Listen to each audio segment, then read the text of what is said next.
ഈ പിണറായി വിജയൻ എന്ന് പറഞ്ഞിട്ടുള്ള ഈ ഒരു പ്രത്യശാസ്ത്രമായിട്ടാണ് ഞാനിത് കാണുന്നത്.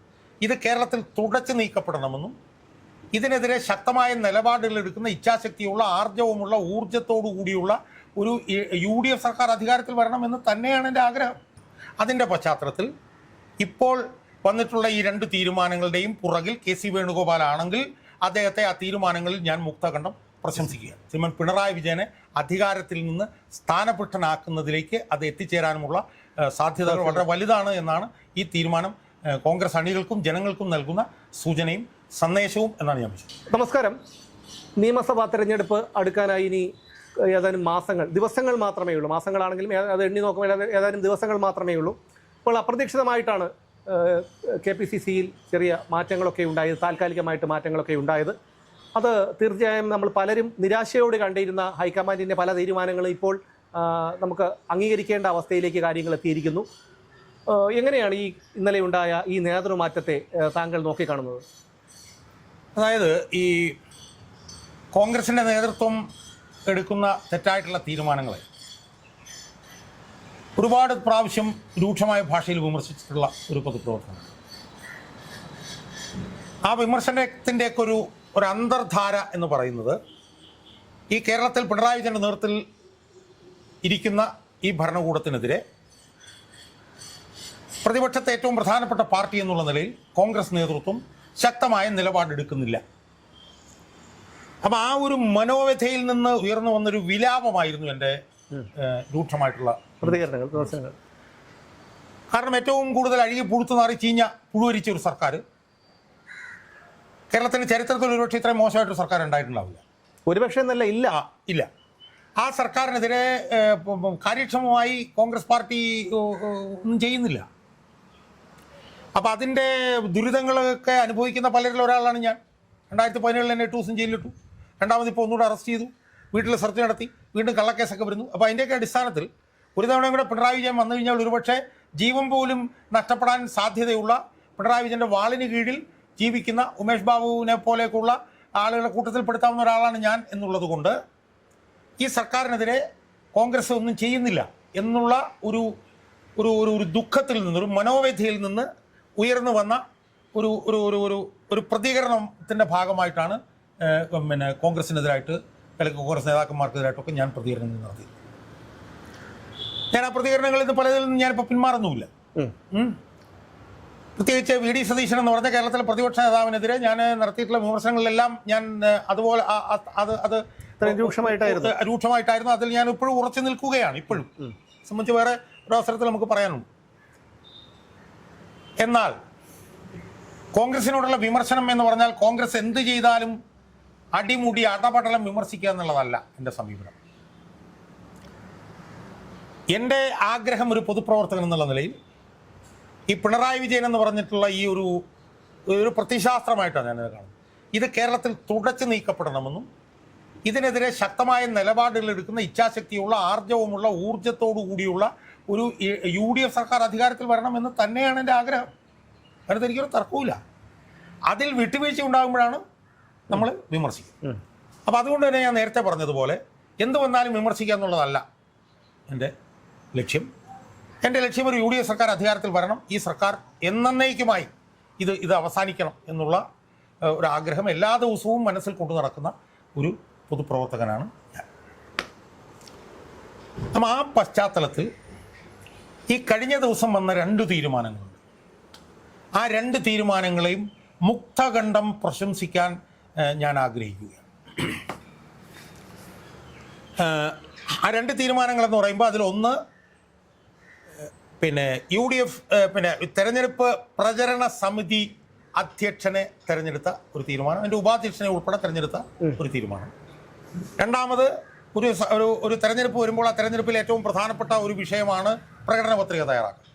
കാരണം ആ വരാൻ പോകുന്ന ഗവൺമെൻറ്റിൻ്റെ നയം എന്താണെന്ന് ഒരു നയപ്രഖ്യാപന രേഖയാണല്ലോ ഈ പ്രകടന പത്രിക. അപ്പോൾ അത് തീരുമാനിച്ചത് അതിൻ്റെ അധ്യക്ഷനെ തീരുമാനം. ഈ 2 തീരുമാനങ്ങളും വളരെ പോസിറ്റീവായിട്ട് കാണുന്ന ഒരു പൊതുപ്രവർത്തകനാണ് ഞാൻ.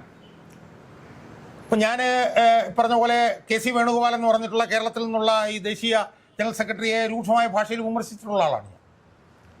അദ്ദേഹത്തിനെതിരെ ഇംഗ്ലീഷിൽ പോലും ഞാൻ വീഡിയോ ചെയ്തിട്ടുണ്ട്. അതിൽ നിന്നും ഞാൻ പിന്നോക്കമൊന്നും പോകുന്നില്ല. അതൊക്കെ പല കാര്യങ്ങളുമൊക്കെ അങ്ങനെ തന്നെ നിലനിൽക്കും. പക്ഷേ അത് നിലനിൽക്കുന്ന സമയത്ത് തന്നെ ഇപ്പോൾ ശ്രീ കെ.സി. വേണുഗോപാൽ എടുത്തിട്ടുള്ള 2 തീരുമാനങ്ങൾ അത് UDFന് വലിയ തോതിൽ ഗുണമുണ്ടാക്കുന്ന തീരുമാനങ്ങളാണ് എന്ന് പറയാൻ എനിക്ക് യാതൊരു മടിയുമില്ല. കെ.സി. വേണുഗോപാൽ എടുത്ത തീരുമാനങ്ങൾ തെറ്റാണെന്ന് തോന്നിയപ്പോൾ അതിനെ ഉച്ചത്തിൽ ഞാൻ വിളിച്ചു പറഞ്ഞിട്ട് ഞാൻ വിമർശിച്ചിട്ടുണ്ട്. പക്ഷേ തെറ്റാണെന്ന് പറഞ്ഞ് തീരുമാനങ്ങൾ വിമർശിക്കുമ്പോൾ കെ.സി. വേണുഗോപാൽ നല്ല കാര്യങ്ങൾ ചെയ്താലും മിണ്ടാതിരിക്കുക എന്നുള്ള സമീപനമല്ല എനിക്കുള്ളത്. തെറ്റ് ചെയ്യുമ്പോൾ ഉച്ചത്തിൽ വിളിച്ചു പറയുന്ന പോലെ നല്ലത് ചെയ്യുമ്പോൾ ഉറച്ച് വിശ്വസിച്ച് പറയണം, എന്നാലേ പൊതുമണ്ഡലത്തിൽ വിശ്വാസ്യത ഉണ്ടാവുള്ളൂ എന്നാണ് ഞാൻ വിശ്വസിക്കുന്നത്. അതിൻ്റെ പശ്ചാത്തലത്തിൽ ഇപ്പോൾ വന്നിട്ടുള്ള ഈ 2 തീരുമാനങ്ങളുടെയും പുറകിൽ കെ.സി. വേണുഗോപാൽ ആണെങ്കിൽ അദ്ദേഹത്തെ ആ തീരുമാനങ്ങളിൽ ഞാൻ മുക്തകണ്ഠം പ്രശംസിക്കുകയാണ്. ഇനി എൻ്റെ 2 കാരണങ്ങൾ ഞാൻ സൂചിപ്പിക്കും. അതിൽ ഇപ്പം പ്രചരണ സമിതി അധ്യക്ഷൻ എന്ന് പറഞ്ഞാൽ പ്രചരണ സമിതി അധ്യക്ഷനാണ് നാളെ മുഖ്യമന്ത്രിയാകാൻ പോകുന്നതെന്ന് ഞാൻ പറയുന്നില്ല. പക്ഷേ തെരഞ്ഞെടുപ്പിലേക്ക് പോകുമ്പോൾ ആ പ്രചരണ സമിതി അധ്യക്ഷ സ്ഥാനവും പ്രചരണ സമിതിയുടെ രൂപീകരണമൊക്കെ ചില സൂചനകൾ നൽകും ജനങ്ങൾക്ക്. മനസ്സിലായി? അപ്പം അതിൻ്റെ പശ്ചാത്തലത്തിൽ പ്രചരണ സമിതി അധ്യക്ഷ സ്ഥാനത്തേക്ക് ശ്രീമാൻ രമേശ് ചെന്നിത്തല വന്നത് ഒരു നല്ല സൂചനയാണ് എന്ന് ഞാൻ വിശ്വസിക്കുന്നു. അതിൻ്റെ കാരണം പലതുണ്ട്. ഒന്ന്, ഇപ്പോൾ കേരളത്തിലുള്ളതിൽ വെച്ച് ഏറ്റവും മുതിർന്ന നേതാവ് അദ്ദേഹമാണ്. അദ്ദേഹം ഇന്ദിരാഗാന്ധിയുടെ കാലം മുതൽ കോൺഗ്രസിന്റെ നേതൃത്വ സ്ഥാനത്തുള്ള ഒരാളാണ്. ഏത് രാജീവ് ഗാന്ധിയുടെ കാലം മാത്രമല്ല, ഇന്ദിരാഗാന്ധിയുടെ കാലം. അദ്ദേഹം ചെറുപ്പകാലത്ത് മുതൽ തന്നെ മന്ത്രിയായിട്ടുള്ള ആളാണ്. ഒരുപാട് സ്ഥാനങ്ങൾ കോൺഗ്രസിനകത്ത് വഹിച്ചിട്ടുള്ള ആളാണ്. ദീർഘകാലം KPC പ്രസിഡന്റായിട്ടിരുന്ന ആളാണ്. അദ്ദേഹത്തിൻ്റെ KPC പ്രസിഡന്റ് കാലത്ത് ഒരുപാട് തെരഞ്ഞെടുപ്പുകൾ UDF വിജയിച്ചിട്ടുണ്ട്. അദ്ദേഹം അതിനുശേഷം ആഭ്യന്തരമന്ത്രിയായി, അതിനുശേഷം അദ്ദേഹം പ്രതിപക്ഷ നേതാവ്. അപ്പോൾ ഇന്ന് കേരളത്തിലെ കോൺഗ്രസിൽ ഏറ്റവും മുതിർന്ന നേതാവ് രമേശ് ചെന്നിത്തലയാണ്. 1. 2, രമേശ് ചെന്നിത്തലയ്ക്കുള്ള വേറൊരു വലിയ ഗുണം എന്താണ്? എല്ലാവരെയും ഒരുമിച്ച് കൊണ്ടുപോകുന്ന ഒരു നേതാവാണ് അദ്ദേഹം. വളരെ സൗമ്യതയോടുകൂടി എല്ലാ വിഭാഗങ്ങളെയും ഒരുമിച്ച് കൊണ്ടുപോകുന്ന ഇൻക്ലൂസീവ് ആയിട്ടുള്ള ഒരു പ്രവർത്തനത്തിന് നേതൃത്വം നൽകുന്ന ആളാണ് രമേശ് ചെന്നിത്തല. അയാൾ മാധ്യമങ്ങളോടൊന്നും തട്ടിക്കയറുന്നൊന്നും നമ്മൾ ഇതുവരെ കണ്ടില്ല. ആയിരക്കണക്കിന് നമ്മൾ ഇതുവരെ കണ്ടിട്ടില്ല. അപ്പോൾ ഇന്ന് ഉള്ളത് ഏറ്റവും മുതിർന്ന നേതാവ്, ഏറ്റവും കൂടുതൽ സ്ഥാനങ്ങൾ വഹിച്ചിട്ടുള്ള, ഏറ്റവും കൂടുതൽ എക്സ്പീരിയൻസ് ഉള്ള നേതാവ്, എല്ലാവരെയും ഒരുമിച്ച് കൊണ്ടുപോകുന്ന നേതാവ്, കോൺഗ്രസിനെ പ്രതിസന്ധി ഘട്ടത്തിലൂടെ കൈപിടിച്ച് കയറ്റിയിട്ടുള്ള ഒരു നേതാവ്, ഇപ്പോഴും പൊതുമണ്ഡലത്തിൽ ഒരു സ്ഥാനങ്ങളുമില്ലാതെ സെൽഫ്ലെസ്സായി പ്രവർത്തിക്കുന്ന ഒരു നേതാവ്. കഴിഞ്ഞ 5 വർഷക്കാലം ഒരു സ്ഥാനം നിങ്ങളില്ലെങ്കിലും ജനങ്ങളുടെ വിഷയങ്ങൾ എടുത്ത് ജനങ്ങളുടെ മധ്യത്തിൽ നിന്ന ഒരു നേതാവ്. കോൺഗ്രസിൽ ഇപ്പോൾ മറ്റ് നേതാക്കന്മാരുമായി താരതമ്യം ചെയ്യുമ്പോൾ അടി മുതൽ മുടി വരെ അണികളുമായി നേരിട്ടുള്ള സജീവ ബന്ധം പുലർത്തുന്ന ഒരു നേതാവ്. ഞാൻ നേരത്തെ പറഞ്ഞു 5 വർഷമായിട്ട് ഒരു സ്ഥാനം ഉണ്ടായിരുന്നില്ല. 19 വർഷം മുമ്പ് പിന്നെ പ്രവർത്തക സമിതിയിലുണ്ടായിരുന്നു. പക്ഷേ കഴിഞ്ഞ 5 വർഷമായിട്ട് ഒരു സ്ഥാനം ഉണ്ട്. എന്നിട്ടും വീട്ടിൽ കുത്തിയിരിക്കുകയല്ല ചെയ്തത്, പുറത്തിറങ്ങി പ്രവർത്തിക്കുകയാണ് ചെയ്തത് ജനങ്ങളുടെ. അപ്പം അങ്ങനെയുള്ള ഒരു നേതാവിനെ തെരഞ്ഞെടുപ്പിലേക്ക് പോകുമ്പോൾ പ്രചരണ സമിതിയുടെ അധ്യക്ഷനായി എന്ന് പറയുന്നത് ഒരു വളരെ പോസിറ്റീവായിട്ടുള്ളൊരു സൂചനയാണ് കോൺഗ്രസ് അണികൾക്ക് മാത്രമല്ല ജനങ്ങൾക്കും. അതിപ്പോൾ പ്രചരണ സമിതി അധ്യക്ഷനായതുകൊണ്ട് അദ്ദേഹം മുഖ്യമന്ത്രി ആവില്ല എന്ന് ആവണോ ഇല്ലെന്നോ ഉറപ്പില്ല എന്ന് പറയുന്നെങ്കിൽ പോലും ഇതൊരു ഡെഫിനിറ്റ് ഒരു കൺക്ലൂസീവായിട്ടുള്ള ഒരു മെസ്സേജാണ്. 1. 2, ഉമ്മൻചാണ്ടി ഉണ്ടായിരുന്നപ്പോൾ ഉമ്മൻചാണ്ടിയാണ് ഈ സ്ഥാനത്തിരുന്നത്. അപ്പോൾ അതിൽ നിന്ന് രമേശ് ചെന്നിത്തലയുടെ അനുഭവ സമ്പത്തിനെയും കഴിവിനെയും അദ്ദേഹത്തിൻ്റെ ജനകീയ അംഗീകാരത്തേക്കുമൊക്കെ പാർട്ടി ഹൈക്കമാൻഡ് അംഗീകരിച്ചിരിക്കുന്നു എന്നതാണ് ഈ പ്രചരണ സമിതി അധ്യക്ഷ സ്ഥാനത്ത് അദ്ദേഹത്തെ നിയമിച്ചതിൽ നിന്ന് നമുക്ക് മനസ്സിലാക്കാൻ കഴിയുന്നത്. വളരെ പോസിറ്റീവായിട്ടുള്ളൊരു തീരുമാനം. രണ്ടാമത്തെ തീരുമാനം ആ കമ്മിറ്റിയിലെ പിന്നെ ശശി തരൂരിനെ അതിൻ്റെ അധ്യക്ഷനായിട്ട് എടുത്തതാണ്. നമുക്കറിയാം ഇപ്പോൾ ശശി തരൂർ എന്ന് പറഞ്ഞ നേതാവ് വേറെ ഒരു പാർട്ടിയിലെങ്കിലും ആയിരുന്നെങ്കിൽ എന്തെങ്കിലുമൊക്കെ പ്രശ്നം വന്ന് പുറത്തു പോയാൽ. പക്ഷെ അതാണ് കോൺഗ്രസിൻ്റെ ഒരു വിശാല മനസ്കത എന്ന് പറയുന്നത്. അയാളെ ആ നേതാവിനെ പലപ്പോഴും ഞാനും ഒക്കെ വിമർശിച്ചിട്ടുള്ളതാണ്, പല കോൺഗ്രസ് നേതാക്കന്മാരും ഒക്കെ വിമർശിച്ചിട്ടുള്ളതാണ്, മോദി സ്തുതി എന്നൊക്കെ. പക്ഷെ എന്നിട്ട് പോലും അദ്ദേഹത്തെ വിളിച്ചിരുത്തി അദ്ദേഹത്തോട് സംസാരിച്ച് അദ്ദേഹത്തിൻ്റെ കഴിവ് കോൺഗ്രസ് അംഗീകരിച്ചു. ഈ പ്രചരണ സമിതിയുടെ ഉപാധ്യക്ഷനായി അദ്ദേഹത്തെ നിയമിച്ചു എന്നുള്ളതും പോസിറ്റീവായിട്ടുള്ളൊരു കാര്യമായിട്ട് ഞാൻ കാണുന്നു. പ്രത്യേകിച്ച് യുവാക്കളുടെയും യുവതികളുടെയും മിഡിൽ ക്ലാസിൻ്റെ ഇടയിലും ഒക്കെ അയാൾക്ക് സാമാന്യം നല്ല അംഗീകാരമുണ്ട് എന്നുള്ളത് കൊണ്ട് അതും ഒരു മുതൽക്കൂട്ടാകുന്ന ഒരു തീരുമാനം. അപ്പോൾ ഈ പിന്നെ പ്രചരണ സമിതിയുമായി ബന്ധപ്പെട്ടെടുത്തത് ഏറ്റവും നല്ല തീരുമാനം. പിന്നെ അതിനകത്ത് അംഗങ്ങളെന്നൊക്കെ പറഞ്ഞാൽ എല്ലാം ചെറുപ്പക്കാരാണ്. പക്ഷേ അതിനകത്ത് വരേണ്ടവർ വന്നോ എന്നൊക്കെ പറഞ്ഞിട്ടുള്ള ചില ചർച്ചകളുണ്ടെന്നും അപ്രസക്തമാണ് എന്നാണ് ഞാൻ ഉദ്ദേശിച്ചത്. കാരണം അതിൻ്റെ നേതൃത്വമാണല്ലോ. ഇനി നമ്മൾ രണ്ടാമത് വരുമ്പോഴത്തേക്കും പ്രകടന പത്രികയുടെ സമിതി. അതിൻ്റെ അധ്യക്ഷൻ്റെ നിയമനവും വളരെ വളരെ പോസിറ്റീവാണ് എന്നാണ് എനിക്ക് സൂചിപ്പിക്കുന്നത്. അതിൻ്റെ അധ്യക്ഷനായിട്ട് വന്നിട്ടുള്ളത് സിമൺ ബെന്നി ബെഹനാൻ. ഒരുപക്ഷെ രമേശ് ചെന്നിത്തലയ്ക്കൊപ്പമോ രമേശ് ചെന്നിത്തല കഴിഞ്ഞാലോ അണികളുമായി ഏറ്റവും കൂടുതൽ അടുത്ത ആത്മബന്ധമുള്ള ഒരു നേതാവ്, ജനങ്ങളുടെ ഇടയിലും വളരെ ജനകീയ അംഗീകാരമുള്ള നേതാവ്, ചാലക്കുടി MP, ഒരു തവണ പോലും അധികാര സ്ഥാനത്തിരിക്കാതിരുന്ന നേതാവ്, ഒരു തവണ പോലും അദ്ദേഹത്തെക്കാൾ എത്രയോ ജൂനിയർ ആയിട്ടുള്ള ആളുകൾ മന്ത്രിമാരായിരിക്കുന്നു. പക്ഷേ അയാൾ ഇതുവരെ മന്ത്രിയായിട്ടില്ല. അയാൾ 40 വർഷമായി കോൺഗ്രസിൽ പ്രവർത്തിക്കുന്നു. യഥാർത്ഥത്തിൽ ഉമ്മൻചാണ്ടിയൊക്കെ ഇത്രയും ഉയർത്തി നിർത്തുന്നതിലൊക്കെ പുറകിൽ നിന്ന്, തിരശ്ശീലയ്ക്ക് പുറകിൽ നിന്ന് നിരന്തരം പ്രവർത്തിച്ചുകൊണ്ടിരുന്ന ഒരാളായിരുന്നു ബെന്നി ബെഹനാൻ. അദ്ദേഹം 2-3 പ്രാവശ്യം MLA ആയി, പക്ഷേ മന്ത്രിയായിട്ടില്ല.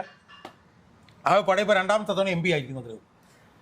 യഥാർത്ഥത്തിൽ അദ്ദേഹം KPC പ്രസിഡന്റ് ആകണമായിരുന്നു എന്നുള്ള ഒരു ആഗ്രഹം ഞാൻ പലപ്പോഴും എൻ്റെ പല വീഡിയോകളിലൂടെ ഞാൻ പരസ്യമായി തന്നെ പറഞ്ഞിട്ടുള്ളതാണ്. കാരണം എൻ്റെ അഭിപ്രായത്തിൽ സംഘടനയെ ചലിപ്പിക്കാൻ കഴിയുന്ന ഏറ്റവും പ്രധാനപ്പെട്ട ഒരു നേതാവ് ബെന്നി ബെഹനാൻ ആയിരുന്നു എന്നാണ് ഞാൻ വിശ്വസിക്കുന്നത്. ഇപ്പോഴും ഞാനാണെന്ന് വിശ്വസിക്കുന്നു. സണ്ണി ജോസഫ് വന്നപ്പോൾ ഞാനതിനെ രൂക്ഷമായി വിമർശിക്കുകയും ചെയ്തിരുന്നു. അങ്ങനെയുള്ളൊരു നേതാവിൻ്റെ കഴിവും അയാളുടെ ജനകീയ അംഗീകാരമൊക്കെ അംഗീകരിച്ചുകൊണ്ട് അടുത്ത് വരുന്ന UDF സർക്കാരിൻ്റെ ഒരു നയരേഖയായി മാറാൻ പോകുന്ന പ്രകടന പത്രിക ഉണ്ടാക്കുന്ന സമിതിയുടെ അധ്യക്ഷനായി ബെന്നി ബെഹനാനെ നിയമിച്ചു എന്നുള്ളതും വളരെ പോസിറ്റീവായിട്ടുള്ള ഒരു കാര്യമാണ് എന്നാണ് ഞാൻ വിശ്വസിക്കുന്നത്. അതിൻ്റെ പുറകിൽ KC വേണുഗോപാലാണെങ്കിൽ KC വേണുഗോപാലിനെ അഭിനന്ദിക്കാൻ എനിക്ക് യാതൊരു മടിയില്ല. അല്ലേ, എന്തായാലും അത്തരത്തിൽ ഒരു മുറുമുറുപ്പില്ലാതെ ഈ കാര്യങ്ങളൊക്കെ നടന്നു എന്നുള്ളതാണ്. പെട്ടെന്നൊരു ദിവസം ആരും അതൊരു അപ്രതീക്ഷിതമായിരുന്നു. അത് തന്നെ ഇതിൻ്റെ ഒരു ഐക്യത്തിന് വേണ്ടിയുള്ളൊരു സൂചനയില്ലേ? കാരണം വിവാദങ്ങൾ ഉണ്ടാക്കാതെ എങ്ങനെയെങ്കിലും നമുക്ക് ഭരണം വരിക, തെരഞ്ഞെടുപ്പിനെ നേരിടുക എന്നുള്ളതല്ലേ ഇതിൻ്റെ ഒരു. അല്ലാതെ അതിനകത്ത് ഞാൻ പറയുന്നത് എന്താണെന്ന് വെച്ചാൽ, അതിനകത്ത് KC വേണുഗോപാലിൻ്റെ ഒരു സമീപനത്തെ നമ്മൾ അംഗീകരിക്കണം എന്നാണ് എനിക്ക് തോന്നുന്നത്. കാരണം അദ്ദേഹം ദേശീയ സംഘടനാ ചുമതലയുള്ള ദേശീയ സെക്രട്ടറിയാണ്. സംഘടനാ ചുമതലയുള്ള ദേശീയ സെക്രട്ടറിയുടെ ഏറ്റവും പ്രധാനപ്പെട്ട ഉത്തരവാദിത്വവും ചുമതലയും എന്നുള്ളത് 10 വർഷം അധികാരത്തിന് പുറത്തു നിന്ന് UDF സർക്കാരിനെ അധികാരത്തിലേക്ക് കൊണ്ടുവരുന്നതാണ്. ഏറ്റവും പ്രധാനപ്പെട്ട പാർട്ടിയുടെ ഏറ്റവും ഉന്നത നേതാവെന്നുള്ളത്. അപ്പോൾ അതാണ് അദ്ദേഹത്തിൻ്റെ ഉദ്ദേശ ലക്ഷ്യം എന്ന് ഈ 2 നടപടികളിലൂടെയും നമുക്ക് ബോധ്യമാവും. കാരണം നമ്മൾ നേരത്തെ കേട്ടിരുന്നു അയാൾ മത്സരിക്കും, അയാൾക്ക് അധികാരമോഹം. ഞാനൊക്കെ തന്നെ വിമർശിച്ചിട്ടുള്ളത്. അദ്ദേഹം നേരത്തെ തന്നെ പറഞ്ഞിരുന്നു മത്സരിക്കില്ല. പക്ഷേ അദ്ദേഹം മത്സരിക്കുന്നില്ല എന്ന് ആദ്യം പറഞ്ഞു. എന്ന് മാത്രമല്ല, UDFനെ അധികാരത്തിലേക്ക് കൊണ്ടുവരാൻ കഴിയുന്ന 2 സുപ്രധാനമായിട്ടുള്ള തീരുമാനങ്ങളാണ് ഇപ്പോൾ ഹൈക്കമാൻഡിൻ്റെ ഭാഗത്തു നിന്ന് വന്നിട്ടുള്ളത്. അതിൻ്റെ പുറകിൽ സുപ്രധാന പങ്ക് വഹിച്ചത് KC വേണുഗോപാലാണെങ്കിൽ അദ്ദേഹത്തെ ആ തീരുമാനത്തിന് അഭിനന്ദിക്കുന്നതിന് തെറ്റൊന്നുമില്ല. ഇപ്പം ഞാൻ മാധ്യമങ്ങളിൽ കണ്ട വേറൊരു വാർത്ത എന്ന് പറയുന്നത്, ഇപ്പോഴത്തെ KPC പ്രസിഡന്റ് സണ്ണി ജോസഫ് മത്സരരംഗത്തേക്ക് പോകും എന്നും സിമൺ ബെന്നി ബെഹനാൻ താൽക്കാലികമായി KPCയുടെ പ്രസിഡന്റായിട്ട് വരാനുള്ള സാധ്യതയുണ്ട് എന്നും കേൾക്കുന്നു.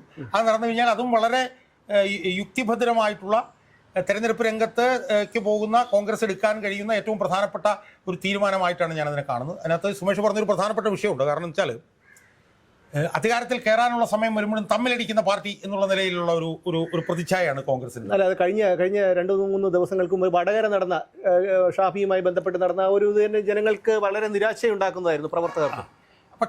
പക്ഷേ ഈ 2 തീരുമാനത്തോടുകൂടി കോൺഗ്രസ് വളരെ സീരിയസ് ആയിട്ട് തെരഞ്ഞെടുപ്പിനെ കാണുന്നുവെന്നും ഒറ്റക്കെട്ടായി തെരഞ്ഞെടുപ്പിനെ നേരിടുമെന്നും ഐക്യത്തോടുകൂടി തെരഞ്ഞെടുപ്പിനെ നേരിടുമെന്നും കഴിവുള്ളവരെ അവർക്ക് അർഹമായ സ്ഥാനത്തേക്ക് കൊണ്ടുവരുമെന്നും ഒക്കെയുള്ള സൂചനയാണ് ഈ തീരുമാനത്തിലൂടെ ഉണ്ടായിട്ടുള്ളത്.